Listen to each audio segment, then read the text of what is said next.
may laman. And Na shabu. Shabu. Shabu po. Okay. May laman na shabu. Okay, so with that statement, Mr. Chair, you are, yes, Congressman Ako? pwede pong mag-interject dahil baka makalimutan natin eh. Sige, please. From the images alone, you are trying to tell us na alam mo na shabu yung laman? Hindi po. Kaya po, Hindi, linawin mo yung statement mo dahil yan ang pagkaintindi ko eh. opo. Para bang definite ka from the images, shabu na yung laman eh. Nadagdagan yung sinabi mo kanina, may laman. Tapos nung inulit, may laman na shabu. May I answer, Your Honor? As an image, kaya po sinasabi ko, as an image analyst, ang nakikita lang ho dyan, no, dahil nga hindi binuksan, na dapat binuksan, ang makikita mo lang ho sa image, kung may laman o hindi.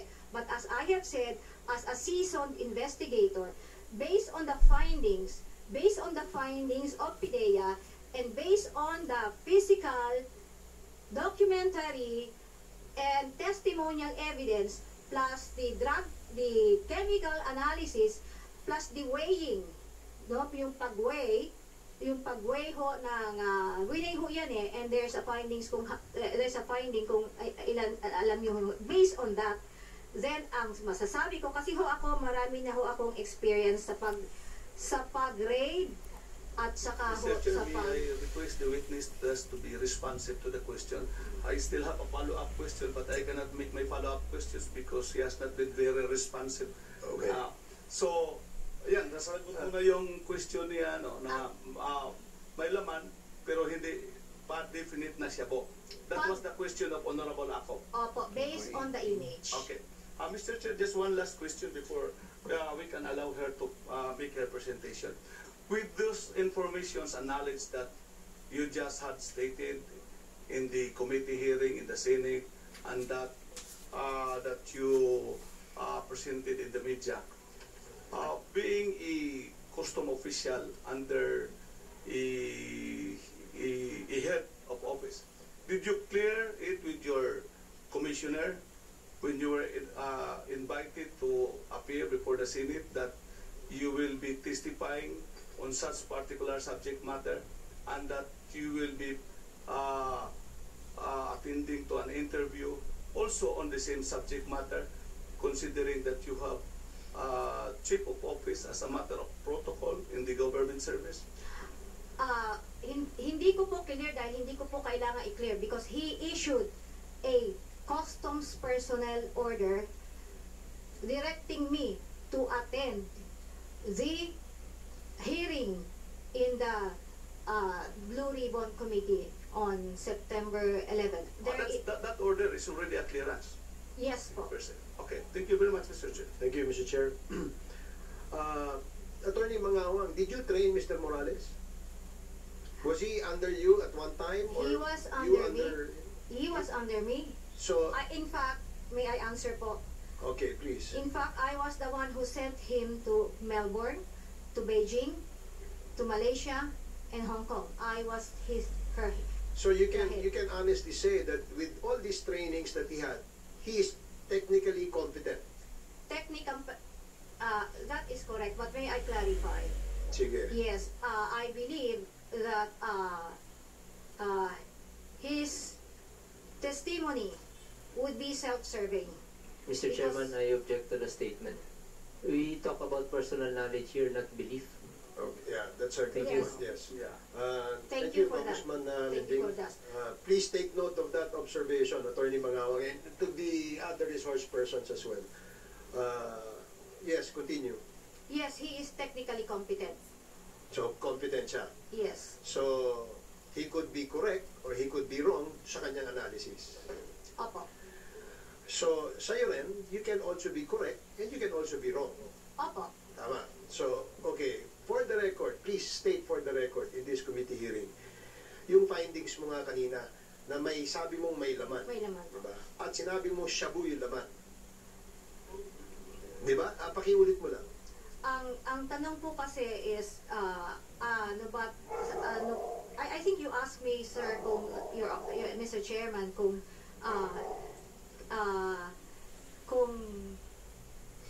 alam ko yung laman. So that's That's why I qualify. Let me rephrase my Okay. question, Attorney Mangawang. Sabi mo may laman, Opo. correct? As an image, based on the image po. Based on the image, you said that may laman. Yung hollow lifter Opo. na yun. No?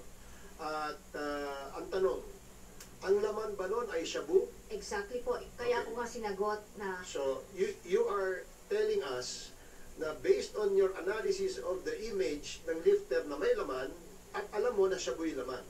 based on the analysis of the image, hindi ko ho pwedeng sabihin na may shabu, but may laman lang po, kaya dapat binuksan. Okay, so again- But based on the investigation conducted by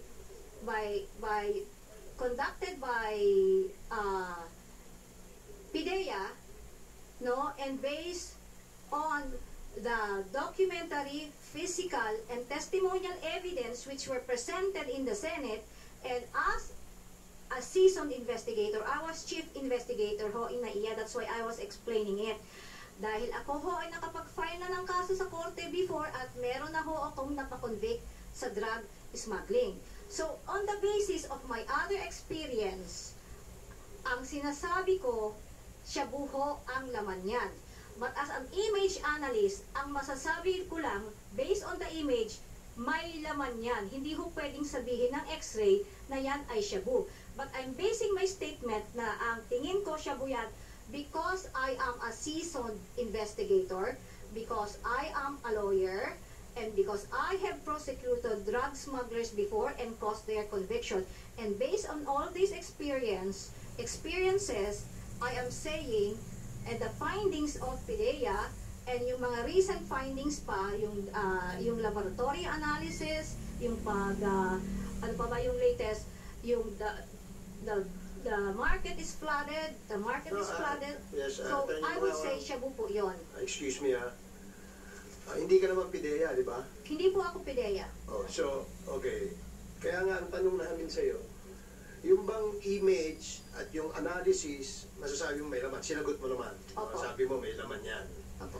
Pero, meron kang categorical answer dun sa tanong namin kung shabu ba yan o hindi. Sabi mo, posibleng shabu. Hindi po posible. Sure po ako na Sure shabu. kang shabu. Kasi Opo. nga, ang basihan mo, ang basis mo was the investigation being done by PIDEA. Tama? No, the testimonies in the Senate, because in the Senate, Can you Oo, please testimony.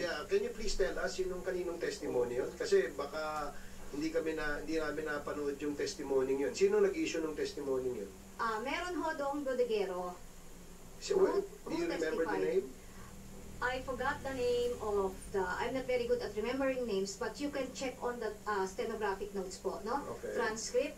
The bodegero was asked, no, and I also watched the videos, and the bodegero testified. The bodegero and the owners, even the owners testified that on July 14 or 15, I cannot remember the exact dates, may dumating po doon na mga Mr. Chair, may I Chinese. interrupt the resource speaker? Okay, excuse me, Attorney. Yeah. Yes, Mr. Chair. On that basis of her answer, that she said that it is shabu on the basis of testimony in the Senate which she cannot even recall who is the one giving the testimony, and I don't think so we can take cognizance or jurisdiction on that matter. And another thing, she said based on investigation. Ang tanong ko, nag-conduct ba siya ng investigation on this matter? Kasi sa tinanong mo, hindi naman siya PIDEA, so it's only PIDEA that conducts investigation on this matter. She is with the custom.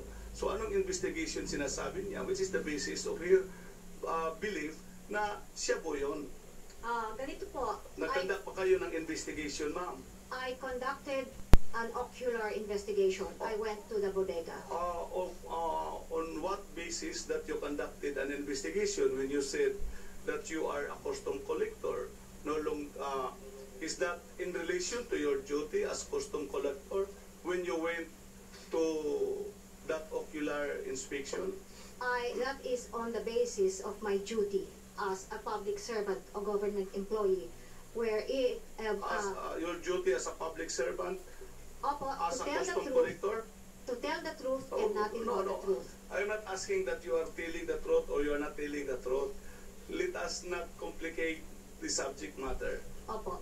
You were saying that you are of the belief that that is shabu being with your experience because of an investigation and that of the testimony in the Senate.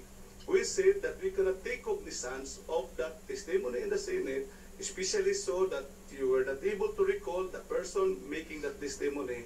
And so, on the other hand, you said based on an investigation, we asked you whether you conducted an investigation. You said you made an ocular inspection, and then please answer under what authority why you conducted an ocular investigation when it is not related to your duty as custom collector. Because after that probably answer, then we can ask your commissioner whether he has authorized you for such particular investigation.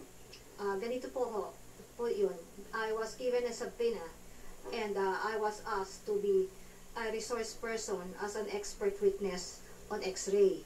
Ang sinasabi ko nga po, no, sa training ko sa Australia, Madam, that is not the issue. Okay na yan, naintindihan na namin yung expertise mo, yung conduct- trainings mo. So, ang tanong ko, you said you conducted an ocular investigation. Under what authority or what was your basis in conducting such investigation? ang basis ko nga po para ma-explain ko ng gusto po kung ano ang laman ng image. Kasi po sa training nga namin, malalaman mo talaga kung ano ang laman ng image kung titingnan mo yung actual, mag-ocular inspection ka. Kasi So, first okay. time po may You image sa mean you customs conducted niya. an ocular investigation prior to your appearance in the Senate Yes, po. to serve as your basis? Yes, for my presentation. And may I ask the commissioner whether such action of your official was authorized by you in or cleared by you in conducting an investigation on a very issue which has already been in controversy or has been the subject of the congressional inquiry? I did not authorize him, Your Honor, Your Honor. Okay. Mr. Chair, with the indulgence of the Honorable Omina, before we leave the topic, Okay. Yes, Congressman ako. yes, palagi nyo pong sinasabi, abogado po kayo. Palagi nyo rin sinasabi, investigador kayo.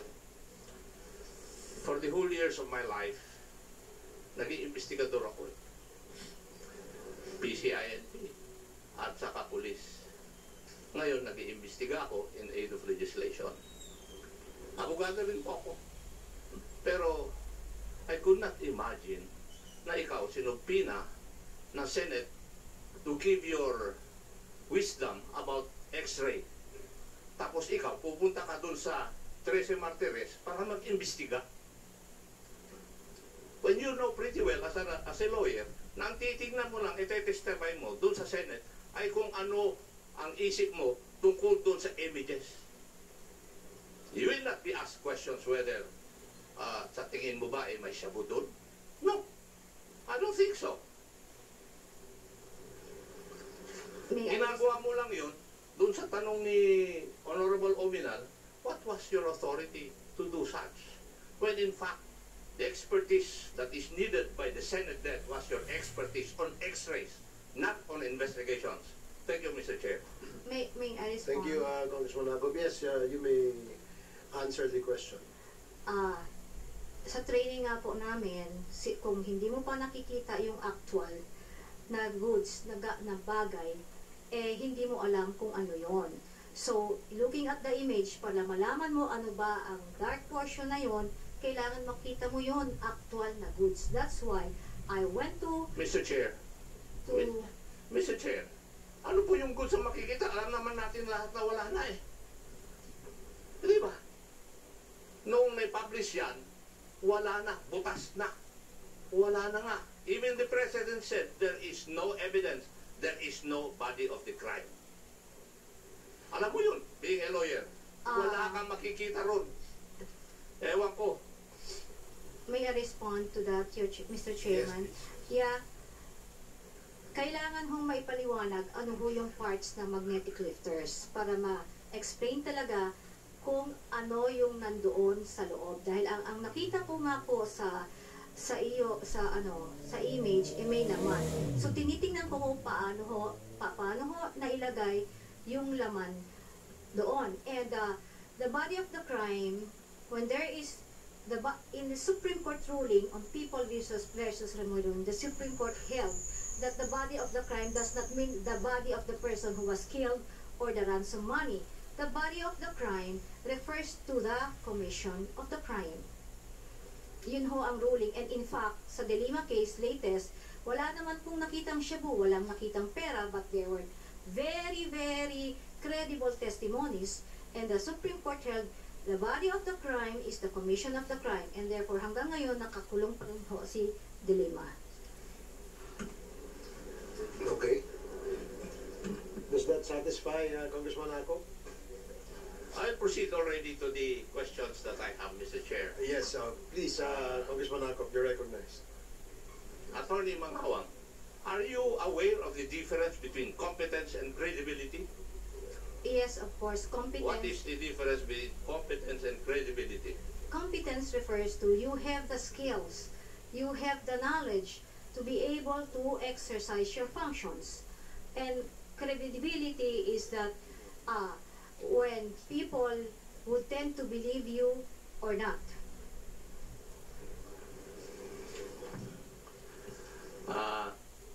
Competence is governed by the rules of court.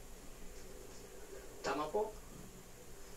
And also other rules of procedures. The rules of court is the rules of procedure, Yes, attorney. yes, you are correct po. Yes. In fact, it is governed by Section 20 and 24 of the rules of court. Opo, Tama po?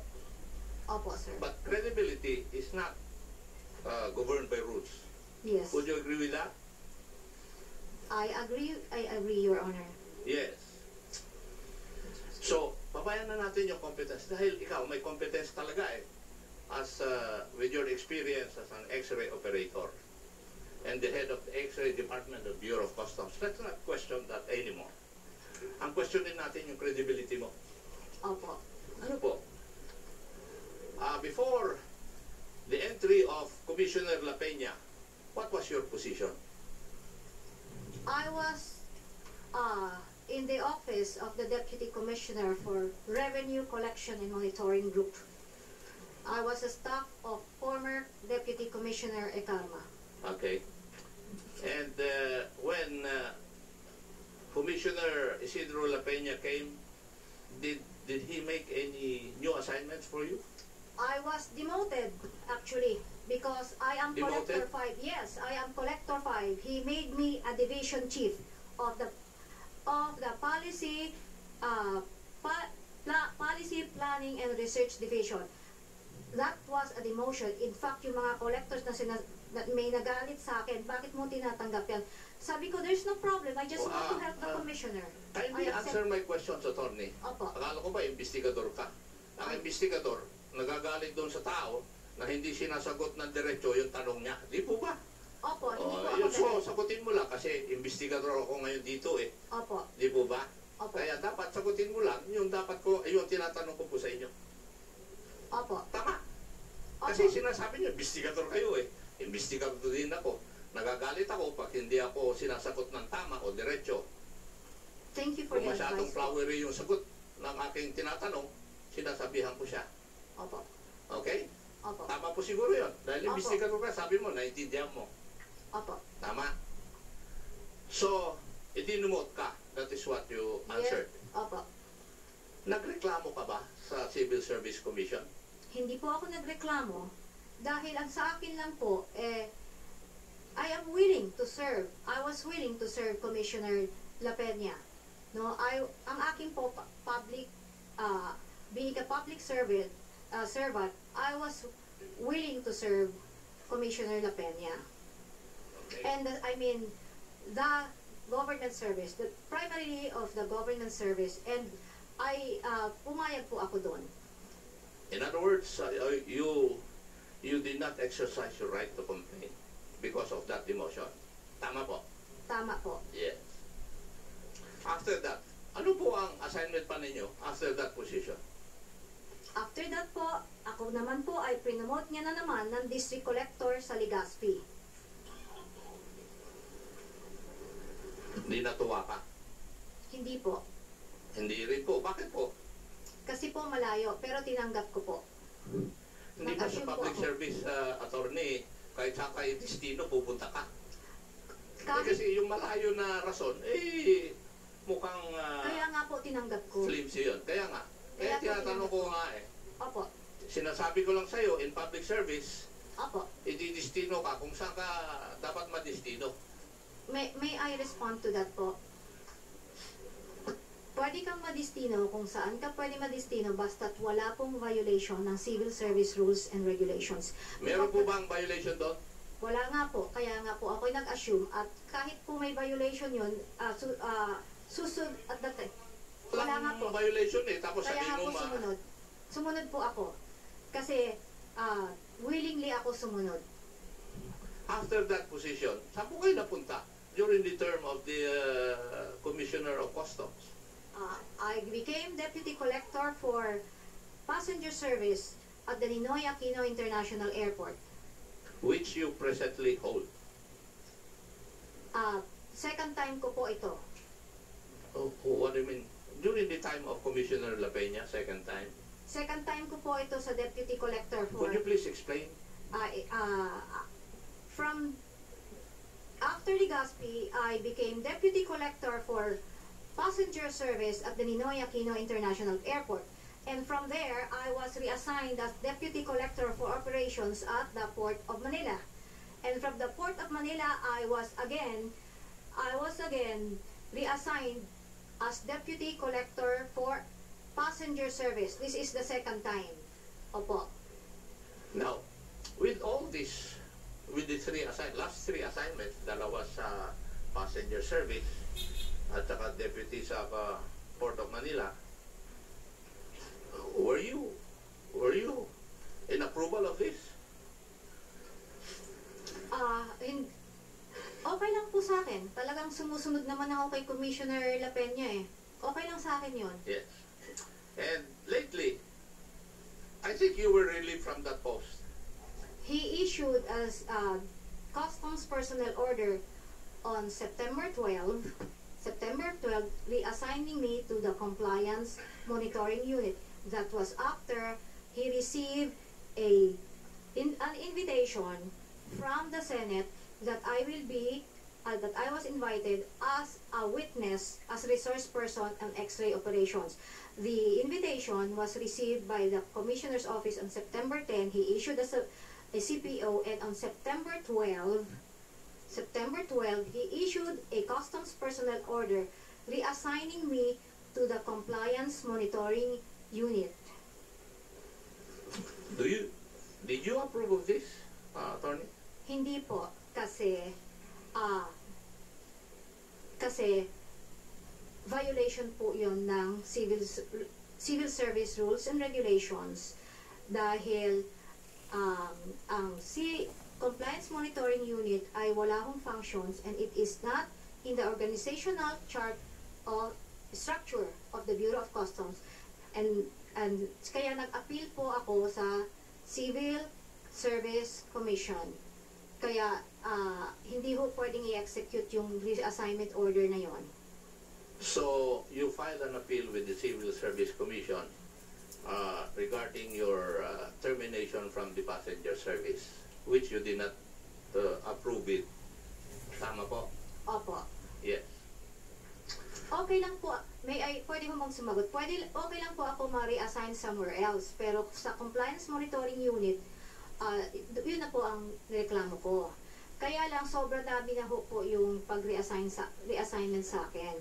Kasi under the Civil Service Rules ngayon, if you have been reassigned twice a year, that is constructive dismissal, a violation of the Civil Service Rules and Regulations. Nakalima na po ako this year. Yes. And because of these reassignments, which most of which you did not approve it, nagalit ka kay Commissioner La Peña. Kaya sinabi mo, para bang personal na. Hindi po ho ang yun. May I respond to that, Your Honor? Hindi po yun ang reason na sinasabi kong personal. Ang personal ho, yung mga demolition job sa akin na below the belt. Yun ho ang personal. Hindi Pero po. yung reassignment, I just appealed it because it is my right. I agree with that. Pero doon sa mga reassignments na ginawa sa iyo, halata naman na hindi ka masaya eh. Nagkaroon ka ng ill will with what Commissioner La Peña has been doing to you. Hindi po yan totoo. Definitely. Hindi po kayo nagagalit? Hindi ako nagalit yung sa mga reassignments. Doon lang po nung ni-reassign ako sa CMU. Tuwang-tuwa po ako nang ako ay nilipat kahit dinemote ako sa deputy lang sa NAIA. Kasi po ayoko na napapagod na po akong magbiyahe at wala ho akong kamag-anak sa Legazpi. Wala ho akong mga kakilala doon. So, nung nilipat niya ako sa NAIA, tuwang-tuwa ako, nagpasalamat ako sa kanya. Tapos, yung nilipat niya ako sa Port of Manila, lalo naman po akong tuwang-tuwa. Kasi marami ho akong committee membership dahil po ako ay nagda-draft ng mga rules and regulations ng CMTA. Tuwang-tuwa po ako. Nung nilagay po ako sa NAIA ulit, wala akong problema, okay lang yun sa akin. No? Tinanggap ko pa rin ho yun. Doon na lang ho po ako umamalma dahil nilagay niya ako sa Compliance Monitoring Unit dahil yun ay violation ng Civil Service Rules and Regulations. So, mali ho ang sabihin na may ill will ako. Gawa-gawa, guni-guni lang ho nila yan. Hindi ko po sinasabi yun. Tinatanong ko nga po kayo eh. Umalma ka lang nung ikaw ay in-assign sa Opo. Compliance Monitoring Unit. Okay? Hindi ka nagalit dahil doon. Dahil Kung sasabihin yung ko umalma nagalit- Opo. kung masyado yun eh. Kung sasabihin na galit, hindi pa po ako nagalit at that point. Hindi lang ako masaya. Hindi po ako galit at that point, pero hindi ako masaya na ilagay niya ako doon. Kaya I went to the civil service. So, ang point doon is, before you would become angry, yun ang position mo. Kasi, hindi po ako nagalit, pero hindi ako masaya eh. Opo. Tama? I cannot Okay. answer na tama kasi may sinabi kayong bago ako nagalit. So, ina-assume niyo ho na nagalit ako. I'm not, ang sasabihin ko ho, Hindi ko po ina-assume na nagalit kayo. Meron pa kayo- Tinatanong ko nga po kayo na ang punto ninyo is, before kayo magalit, yun ang pwesto ninyo. Tama, kasi hindi ka masaya eh. iba ho yung hindi masaya, iba yung galit. Magkaiba po yun. Alam ko, Opo, thank kahit you. taga-Cordilleran ako, naintindihan ko naman ang Tagalog eh. Di po ba? Eh, Ang masasabi ko po, hindi ako masaya yes, na ako hindi ka ay masaya. nilagay doon dahil Okay. violation ng Civil Now, Service Rules and Regulations. Yung bang order na ma-assign ka sa Compliance Monitoring Unit, before, ginawa po yun before your appearance sa Senate? Ang order po, Hindi, sagutin mo muna ako. Ang order ko tinatanong ko sa iyo, alin ang nauna? Yung order na malipat ka sa Compliance Monitoring Unit o yung pag-appear mo sa Senate? nauna po ang order. Pero, meron na akong invitation ng September 10. So, maliwanag po na ako ay mag-a-appear sa Senate. Dahil in-invite na ako September 10. Maliwanag po yun na ako'y a-appear sa Senate. Ang order po, reassigning me was issued after the invitation. September 12 po ang Customs Personnel Order na pinirmahan ni Commissioner. So, nauna yung pag-invite sa akin sa Senate at alam na niya na ako ay mag-testify sa Senate. At alam din niya po na ang testimony ko ay yung katotohanan lang at salungat sa kanyang posisyon.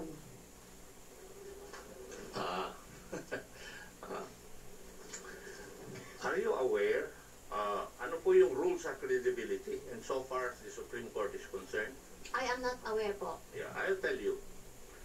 Sa issue of credibility, in the case of the people of the Philippines versus Evelyn Garcia de Lima, GR number 105805, August 16, 1994, The presumption is that he was not so actuated and his testimony is entitled to full faith and credit.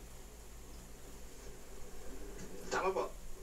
Yun po ang Yun sinabi po ng ang Supreme Court. presumption. Yes. Yun po ang sinabi ng Supreme Court. So legally tama po yun. Would you agree also, based on that Supreme Court decision, that logically, if a witness was actuated by improper motive, we cannot presume that he was not so actuated and his testimony is not entitled to full faith and credit?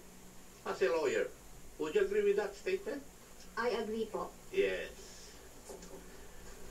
In your case, are you supposed to be entitled to full faith and credit, considering that there is a strong reason for me to believe that you are acquitted by improper motive after having been sacked by the Bureau of Customs Commissioner as Deputy Collector at the Ninoy Aquino International Airport and later at the end transferred to the Compliance Monitoring Unit of the Bureau of Customs?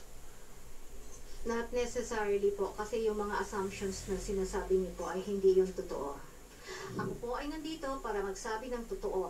Akala ko nga po, Madam nandito ako- Attorney, I'm not questioning whether you're going to tell the truth or not. Yun lang po ang dahilan ba't nandito ako. Wala pong ill will, wala pong ibang dahilan. Dahil kung hindi ho ako i-invite dito, hindi ho ako pupunta. Ang reason that I am here is because I am invited. I was invited, I was asked here to become a resource speaker, and why I feel that I am being prosecuted as if I am the one who is responded. Kaya nga po, Para bang galit kayo na naimbita hindi kayo kasi, rito? ganun po, you invited me here as a resource speaker, at bakit ang dami niyong sinasabi na ako ay ill will, whatever, no? That is Congressman Akop, unfair. if I may, no. Attorney Mangawang, Hindi po ako kailangan, I will leave. no, you cannot leave. We invited you here because we wanted to get your opinion on a very sensitive issue. You've been coming out recently in the media Opo, in And- relation to the Senate. and in relation to the Senate, yeah. Opo. And there were testimonies which you issued which somehow gave credence to the initial findings of this committee in our investigation on this 6.8 billion shabu. Opo, salamat po. Ngayon, ikaw ay government employee. Opo. Ikaw ay public servant. Hindi mo kami pwedeng aalisan dito. Yes po. And let me reiterate that. Otherwise, we will have to take action for that. Opo, that's Okay. why I voluntarily came here Never- and willingly. Never, please, disabuse your mind from thinking na utang na loob namin na pumunta ka rito. Okay? And you have to remember that. Yes. Okay? You're here because we wanted to get your opinion on a Opo. very sensitive issue Opo. so that it can help us in our investigation. Opo, pero... You wag- answer the questions directly. Opo. Okay. Very clear tayo dyan. And this goes the same to all other Opo. resource persons. Congressman Akop, you may proceed. Mr. Chair, I would just like to cite our rule on contempt. The committee may punish any person for contempt by a vote of 2/3 of the members present, there being a quorum. The following shall be grounds for citing any person in contempt: refusal without legal excuse to obey summons, refusal to be sworn or placed under affirmation, refusal to answer any relevant inquiry, refusal to produce any books, papers, documents, or records that are relevant to the inquiry and are in the possession of the concerned person. Letter E, acting in a disrespectful manner towards any member of the committee or any misbehavior in the presence of the committee or undue interference in the conduct of proceedings during meetings. Contempt of the committee shall be deemed contempt of the House. The person cited in this section may, upon order of the committee, be detained in such place as the chairperson or acting chairperson may designate. Kung tinatanong ko po kayo, karapatan ko po yun. Kasi naging executive din ako nung panahon na ako nasa executive. And I came here answering questions, but never did I disobey. Never did I was disrespectful to the committee and its members. Attorney, ikaw ay attorney. You're Opo. supposed to be obedient to the laws, rules and procedures that is expected of a lawyer. Mr. Chairman, I would like to apologize to Congressman Ako and the chairman and the honorable members of the two committees. Okay, your apology is noted. Mr. Chair, may I make my conclusion? Yes, So far as that issue is concerned, accordingly, although Attorney Mangawang cannot be disqualified as a witness, since she possesses all the qualifications and none of the disqualifications of a witness, her credibility remains questionable since an improper motive exists on her part, which makes her testimony untrustworthy and or unreliable. That is my personal conclusion, Mr. Chair. Thank you, Congressman Ako. Okay, just to bring it back to the proper perspective, no? Yung ating isyong tinatalakay ngayon ay yung tungkol pa dun sa usapin ng X-ray. At meron pang mas mabigat din na issue na kaakibat nitong iniimbestigahan natin. Yung tungkol naman dun sa allegedly sindikato, which in the person of the triumvirate which we mentioned earlier, who actually tried or smuggled drugs into the country. Doon babalikan ho natin mamaya yun. Kasi hindi pa tayo tapos doon sa X-ray. Kasi humaba, napunta tayo sa ibang issue sa relative to the X-ray expertise nga yung pinag-uusapan natin ngayon. Mr. Chair, Congressman Waminal. in connection to that, shall we allow now the resource speaker to make her presentation as her competence on the subject that she will testify today has already been established. Okay, thank you, Congressman, Mr. Chairman, thank you. Attorney Mangawang, please proceed with your presentation. Huwag mo na isama yung credentials mo because we've heard Tapos na nga po. you give the statement on your credentials. So doon tayo sa issue. Opo, Okay, and I please hope proceed. the credibility issue will be settled after I make my presentation. Because malalaman naman po ninyo kung objective yung presentation. Yes, we will. The committee is very objective in analyzing as well testimonies being